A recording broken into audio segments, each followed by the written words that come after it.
inspection! Arms! Each evening, Chicago police send out 160 officers to two of the highest crime areas of the city. The locations vary from week to week depending upon the crime statistics. These targeted response units are said to be one of the reasons for Chicago's dramatic drop in its murder rate last year, 25% citywide, over 50% in two of its most dangerous neighborhoods.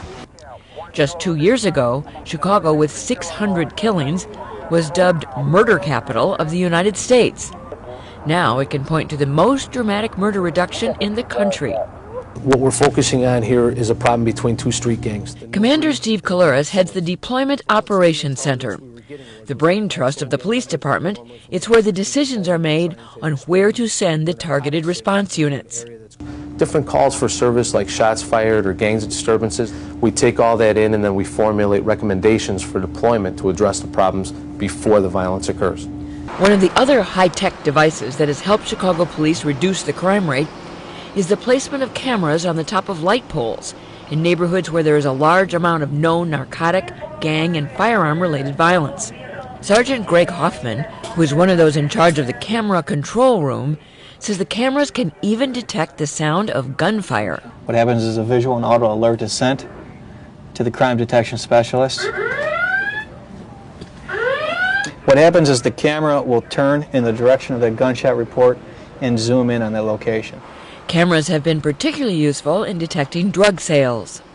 I was able to provide information to the responding gang team of a description of the sellers, the buyers, the location where they're keeping their narcotics, and they were able to take 3 offenders into custody and recover a large amount of heroin.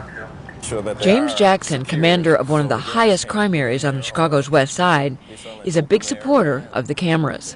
When we have a location where the drug dealers are out and there's a high volume of calls and activity for drugs and gang violence, when you put the camera up, everybody's aware it's there and it moves the operations to another location. And but why does that help? We readjust our resources to target these guys when they do move. You don't see the dope dealers out here, you don't see the gangs out here.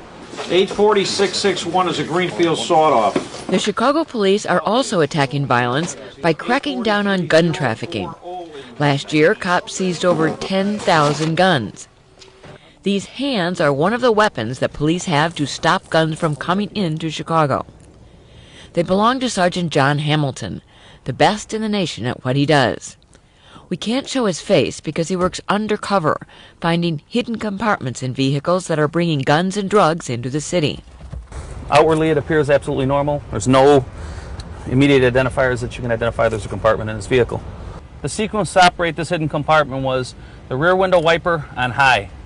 Activate the rear window defroster, turn the cruise control on, and turn the parking light on. There's magnet reeds underneath the plastic here.